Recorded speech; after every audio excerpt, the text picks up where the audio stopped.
at those early stage ChatGPT where Yeah, we we were all all had a just like, rocket emoji. Yeah, And then the ship like to the moon. You either die a hero or you live long enough to see yourself become the villain. We're in our villain era. Once again, ChatGPT cannot have thoughts. Therefore, it cannot be a thought leader. Let AI do your pee-pee work, not your real work. Okay, so let's talk about ChatGPT. I love you. I also would like I would like to to say look at that the camera and say, I love you, ChatGPT. we're using ChatGPT the same way that people use the word Kleenex. You know, like it's not just ChatGPT. It's like ChatGPT, Claude, Google, Copilot. Gemini, whatever, Copilot, all of it. All the same thing. It's all ChatGPT. Yeah. In our hearts. The little Sorry. helpers. Sorry, guys. Sorry. OpenAI won on that one. We love ChatGPT. I also hate ChatGPT.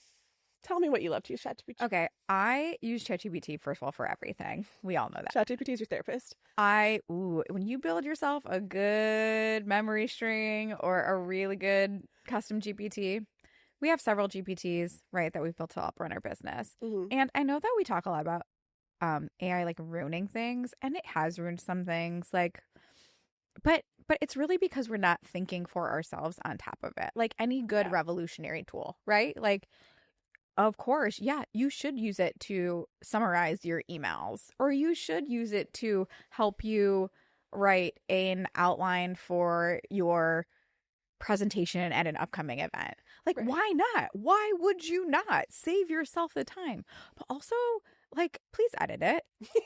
please read it and think critically about what it said. Like, I mean, I know that the most baseline thing that I can say is that if there is a rocket ship emoji, we know. ChatGPT. Like, we know. If it's using the word unhinged, chaos, or any variation of the word chaos. I will say we do use that still sometimes. And I think it's only because... And we used them before ChatGPT, but it's just ruined it for me. Well, exactly. And now it's like a demand avoidance. I'm not doing it because they are. Right.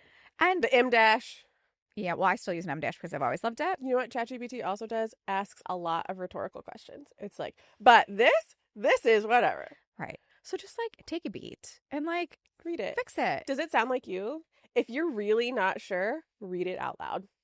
And here's the thing. Which is what Here's the thing. Here's the thing. To be honest, here's the thing that I see with all of this is you should be using it. Yeah, you should. I want you to. If you're not, honestly, at this point, you're wasting time. You're wasting time. And you're going to fall behind on anything because everyone else is going faster than you. And they're bringing back more time in their days. Or they're accomplishing more than you are. But you have to take a second look. Come on. It's like having an 8-year-old write something for you and you being like, looks great, thanks. The thing is that ChatGPT is the best at sounding like it knows what it's saying. But it will sound really confident while it says something absolutely incorrect. Yeah. I thought I was so smart because at Thanksgiving I plugged in all of the recipes I was going to cook and I was like, can you just like take all of these, make me a grocery list and make me a schedule for like when everything needs to go into the oven or whatever. And I did not look at it before I was like shopping. That was a mistake. Buy 84 pounds of mashed potatoes.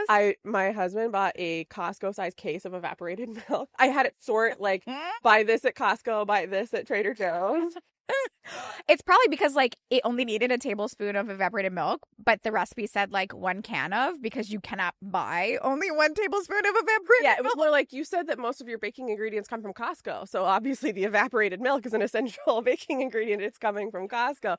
You can't just take whatever it spits out at face value. One of the ChatGPT things that I'm the most proud of is that we've, like you said, created some custom GPTs, and I created a custom GPT that ingests transcripts from the calls that I have with prospects and then writes them a follow-up email that like recaps the stuff that we talked about and outlines the like package options that we're proposing with pricing. But my favorite thing about it is that I got to name it. And I named it Will Aitken.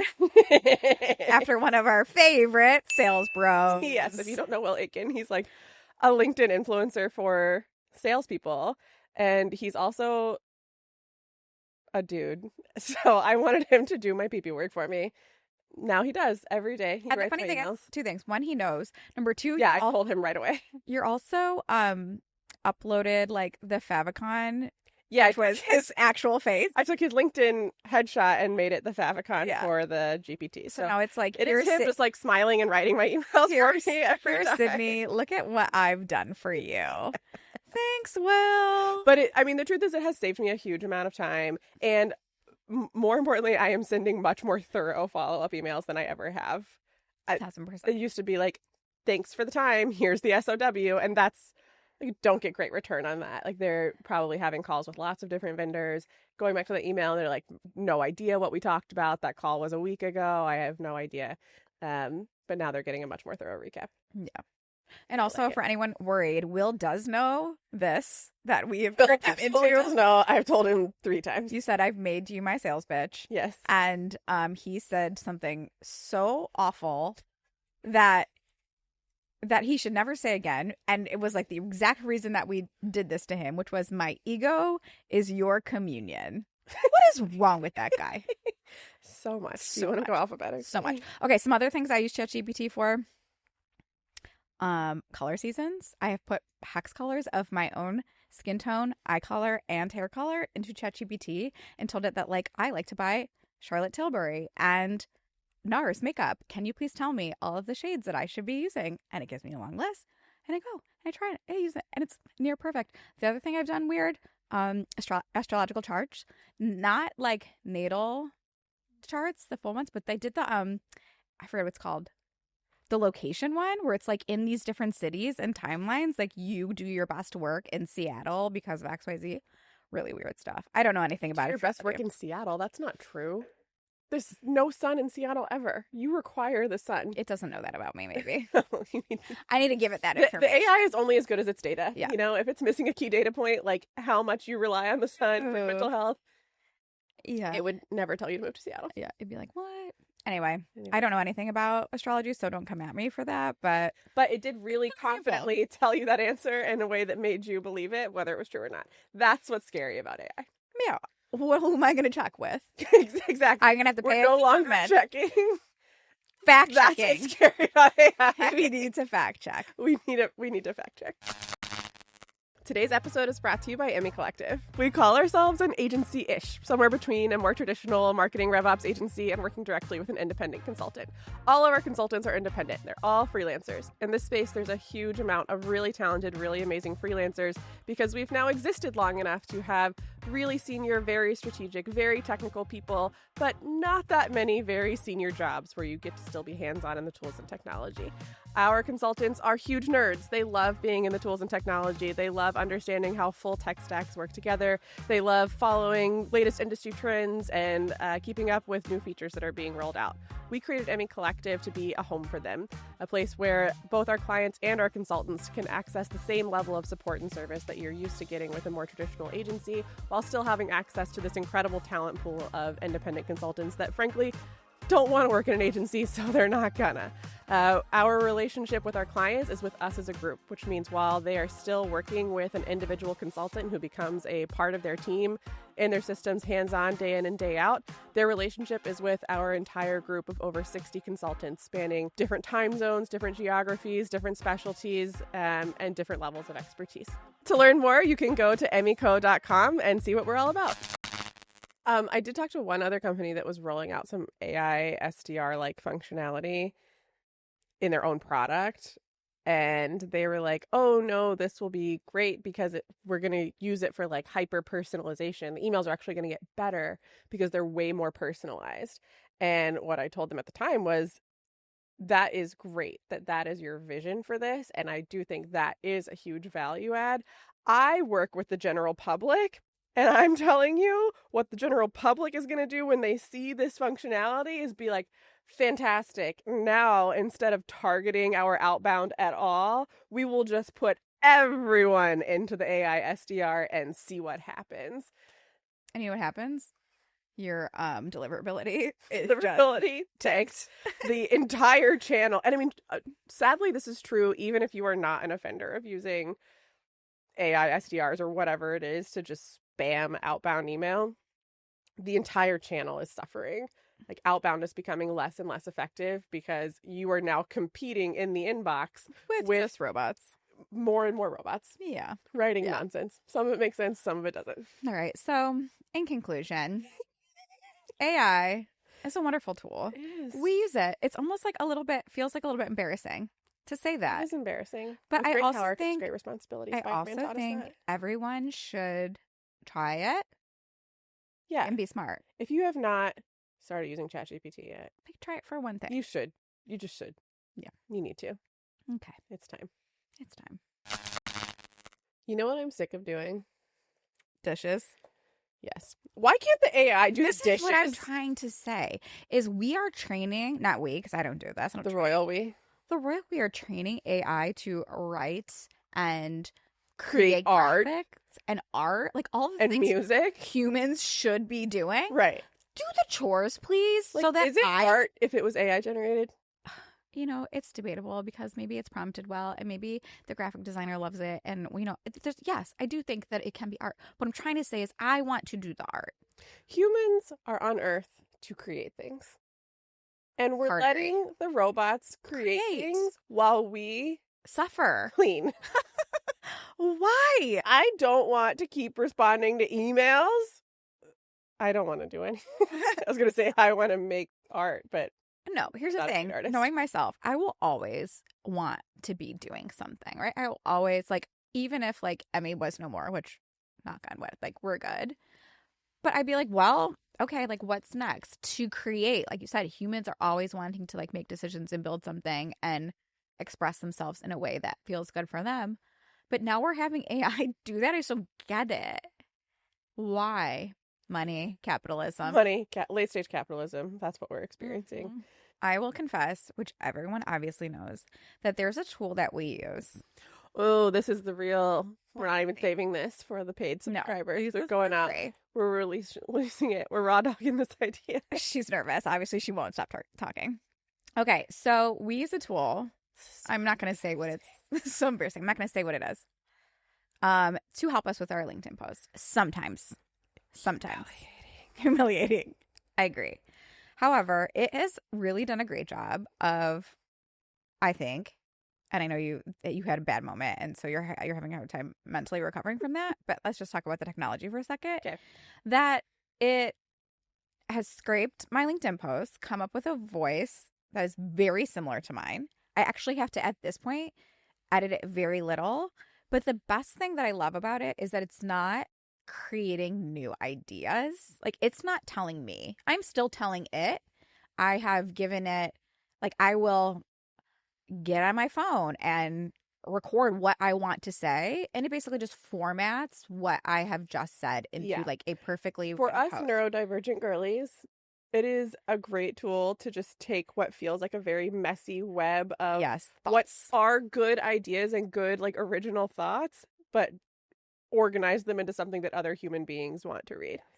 Or even like you and I are on our one-on-ones, or like we'll catch up. We will record our videos, put them into it. And like, so like that, in my opinion, is like, that is still content that we have created. Yeah. But they are formatting it into what LinkedIn wants to see, essentially. And so like we get very mad about this because sometimes you'll see us, like, we'll get on there and we'll have one or two, we've talked about this before, but like 1 or 2 line posts that are like, really funny. So good, guys. So Why aren't good. you liking them?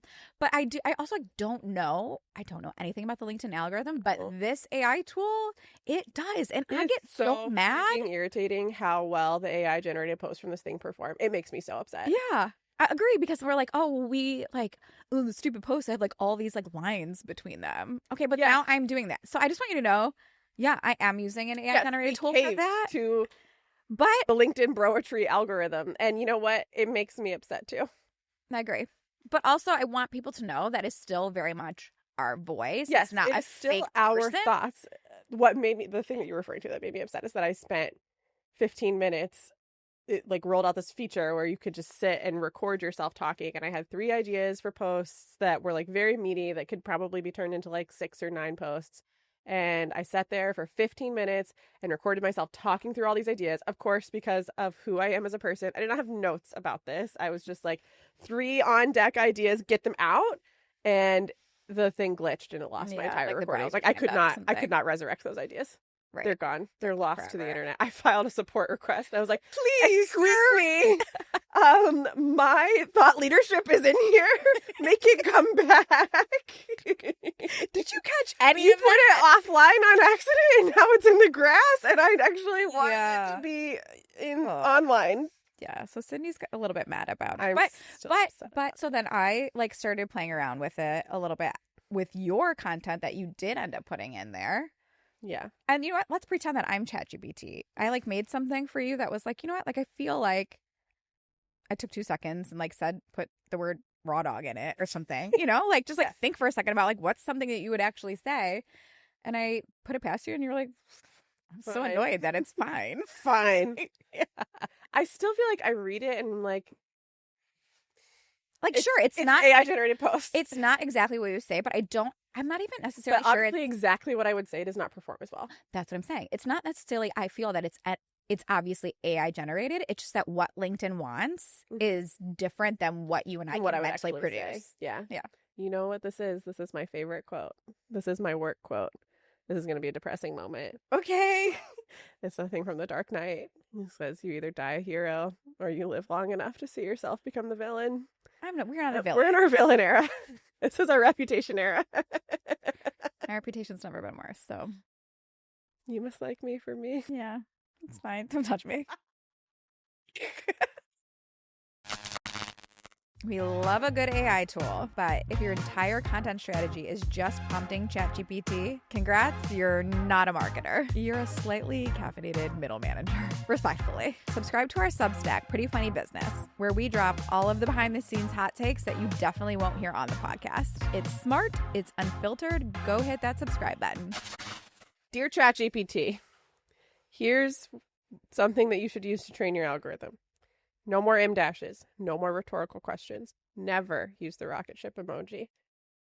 No use of the word chaos, chaotic, or any variation of it. And no more use of the word unhinged. I think we need replacements, though. That's my one thing about chaos and unhinged. Give me instead of unhinged, we are saying unwell. It doesn't mean fine, but it's it doesn't funny. mean the same thing. It doesn't mean the same thing, but it's funny. I just need a secret third word. Unwell. Anyway, if anyone wants to tell me. I don't want to be like, we're so unhinged. Look at us crazy girl. Oh, but you unwell. You personally used to say, like, Yes, me used to say unhinged. I did. Just it's been ruined. Flowing. It's been ruined. Flowing out of your sentences. Flowing out, and it was wonderful. Yeah, but now ruined. what? It's been ruined. It's dead now. You can have it back.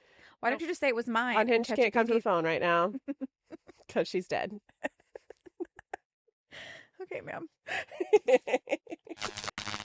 I cannot stop thinking about one of our old clients whom I love and adore. Oh my gosh, I was thinking about him earlier too. When ChatGPT came out and he was like, you guys, AI is the future. Okay, so he's for the first time in his life posted on LinkedIn something that was clearly like, ChatGPT, write me a LinkedIn post about literally anything. he like rocket ship emoji. He still to this day like is sharing things on LinkedIn with rocket ship emojis everywhere. Like there is, what is it called when like, you know, you're going through like different stages. Okay, there was early stage ChatGPT where we all had a rocket emoji. Yeah. And then like to the moon. And then there was second stage where we're like, wait, rocket ship is a flag. That's a dead giveaway. Right. And now we're like in stage 4, 5, or 6. Mm-hmm. And so if you are still using rocket ship emojis, mm-hmm. like you have to stop now. You have to stop. Like I don't put the rocket ship in the rocket ship and send it to the moon. You're like, done. For the record, I don't even want to talk about it because in my mind it is so already been talked about that like we're not doing that anymore. No, we're done. And so if you are, I'm telling you, you are late. You have to You stop. are very late. Everyone knows except for you. Except for you.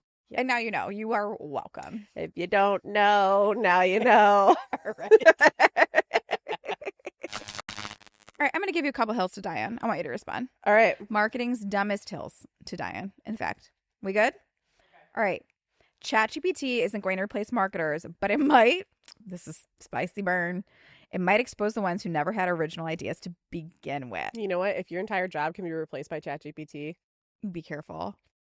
You weren't that good at your job to begin with. You know what? But like, it's like if you suddenly come out of nowhere in the year of our Lord 2025 with rocket ship emojis, what were you doing before? What were you doing before? Anything? Like, oh, thank God someone has finally made the tool that they needed to be me. Emojis. Crank out those rocket ship emojis, What baby. were you doing before? Now, I'm not saying that if this is your first time, your first foray, we all have made the rocket ship mistake. We've all, you know, shared our fair share of rocket ships. We've gotten that, but shoot, man. Yeah. If your entire job can be automated away or replaced by AI, just like in theory, and it hasn't yet, you need to start diversifying your skills and responsibilities immediately. If your entire content strategy can be written by AI, your content wasn't that strategic to begin with. Once again, AI is really good at sounding very confident. It is not that good at having original good ideas. It's almost as if when I really need to come up with something excellent, I'm having a 45-minute conversation. Yes. With the tool. Like to say is we're having a meeting with ChatGPT. I remember. A lot of the time that you or I would probably basically waste of each other's time to be like, can you just talk this through with me? And I'm not saying that we never do that anymore. Of course we do. But there are plenty of times where like, I don't really need someone else's thoughts on this. I just need to like process this, have a meeting with ChatGPT. Totally. Just talk it out. ChatGPT is great at giving feedback on what you said. Also, if you like a yes man, ChatGPT is great. Sydney has straight up talked into her phone before I go, oh, you have all the information now. Was I right? And you know what? Every time it says, you're always right, my queen. Your excellence. Thank you for another day. I feel like the last time I really knew you to do this, it was like, well, being correct in this situation is subjective. However, I think you're right. Doesn't mean everyone would think you're right. All right, ChatGPT isn't the problem. People asking it to sound like a thought leader is the problem. Once again, ChatGPT cannot have thoughts. Therefore, it cannot be a thought leader. You have to give it the thoughts to organize.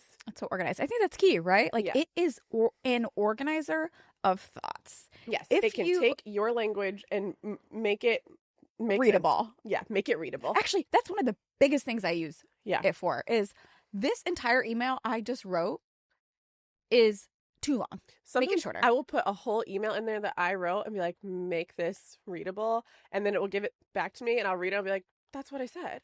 Then I'll look back at the email that I actually wrote and be like, that's not what I said. That's not at all what I said, but it is what I meant. These are some things that I learned from my queen, Anne Hanley, early in life. I pledge allegiance to Anne Hanley, the savior of pretty funny business. But the readability of your levels of your content and even your personal content is important. Mm-hmm. So like you should be writing actually at an 8th grade level so that people can quickly read and understand what you're trying to put out there. I know that from news writing class. So 1,000%. So if I create something that is obviously at a much higher level than 8th grade. Because I'm so smart. And typically at least a 10th grade level. If you want to know, it is calculated by the length of your sentences and the length of your words. Mm-hmm. It will do that for me. Mm-hmm. Copy it down to that. The other thing, I know like this is not really what we're talking about, but oh well, I'm going to finish now, is it does change the tone too. Like if I write an angry email and I'm like, I need to communicate this, can you make like profesh and kind? Yeah, but like still like me? Can you like lead with curiosity instead of accusation the way that I have done here? I'm feeling like in more of a judgy place that I need to like communicate this in more of an open-minded place, even though that's not what's in my soul. It will help with that. So in the same way that you may want to sleep on something you're angry about, you may just want to put it in ChatGPT. Filter it. If you are someone who struggles to have an on-deck circle for your ideas before you send them out into the world, ChatGPT is great for that. Just double check. Yeah. Okay, this is a hill I'm going to die on. All right, go for it. Lay it on me. You didn't use AI for efficiency. You used it because you forgot how to write a sentence. Yeah. I did forget how to write a sentence, actually. And sometimes the thoughts are so obviously, if you listen to this podcast and someone was like, can you summarize what they just said? You'd be like, no, but you know who I think might be able to do that? ChatGPT. They will form sentences out of Remember that brief period of time, like in season 1, I think, where we tried to use that AI thing to write our episode descriptions and like oh my god, that stuff, was my and favorite. It was way too all over the place. Obviously, that was before we invested in having a producer who prepares us for these episodes, but it was like wraps up episode, then talks about Hamilton, then wraps up episode again.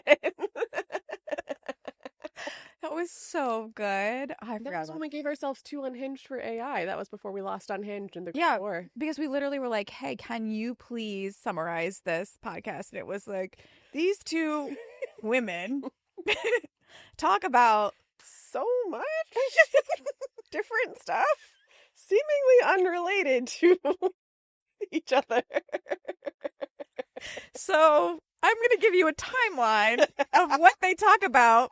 And you know what's funny is like horses, marketing ops, Polo, Adobe Summit, Hamilton. We knew our episodes were bad when like for a while, the good episodes would have like 10 different timeline bullet points. The bad ones, they'd come back with 25 of all the topics that we talked about. All right. I think I have one more. One last one. Bring it home. AI won't steal your job, but your laziness might. Burn. It's true, right? Like I would say most jobs are safe in a certain world. There are definitely things that I see have really been shook by AI. Like one thing that we see that we're very close with is like email development like coding an email template. Yeah, there have been so many, like Marketo just released something, and obviously there are other like email design and template tools that have come out. And code is not perfect, but like you sort of know what you're looking at, you're okay. Whereas like there are people who've built their entire careers on like templates, really specialized in creating email templates for all these platforms. Yeah, and unfortunately, it's just not something there's a huge market for. Right, and so like there are definitely people who still want customizations that need a developer, but there are just not as many of them anymore. And it's certainly not something that businesses are like investing a lot of money in. Right. So I would say like, did AI kind of steal those jobs? Yeah, sort of a little bit. But also I do think it's on those people now to like think to yourself, what's next? Like what else? What's next? What else can you do? Because the amount, like a huge amount of transferable skills. Right. And the amount of those jobs have just decreased. And so you could continue to compete for them, or you could just pivot a little bit. Yeah. It's the same way that I feel about like more traditional marketing operations managers or whatever that are just like, I do Marketo. My job is Marketo. I'm like, well, babe, we don't really have I do Marketo jobs much anymore. It's not like I do tech stack. 78 things. Lots of things. Yeah. When you think about the work that you give to AI, AI is your intern, not your creative director. RIP to the interns out there. You guys should just be learning prompt engineering. I would say, like, if you're going to ChatGPT or AI, whatever your tool of choice is, and asking it questions that maybe you should or would be asking a mentor or... That's not what we mean when we say have a meeting with ChatGPT. Yeah. No. So, like, I love that because go to your director. Yeah, to learn something. Yes, like those jobs are still there. Let them still coach you. Yeah, let them still guide you. Don't let AI guide you. Right. AI should be doing PP work. If for the uninitiated, PP work is short for paperwork, but it can mean anything, not just literal paperwork. Any sort of like menial task, anything you don't want to do. PP work. As a bonus, you can also use PP to describe anything you don't like. It's PP. It's PP. But before the LaGuardia renovation was finished, there was a PP terminal at LaGuardia. I hated when I got the PP terminal. I'm sick of people saying that Newark is a PP airport because it is gorgeous. Newark used to be a PP airport, and it got not anymore. It got renovated. Anyway, thanks de Blasio. Anyway, let AI do your PP work. Let AI do your PP work, not your real work. Not your real work. Amen. Amen. In conclusion. In conclusion.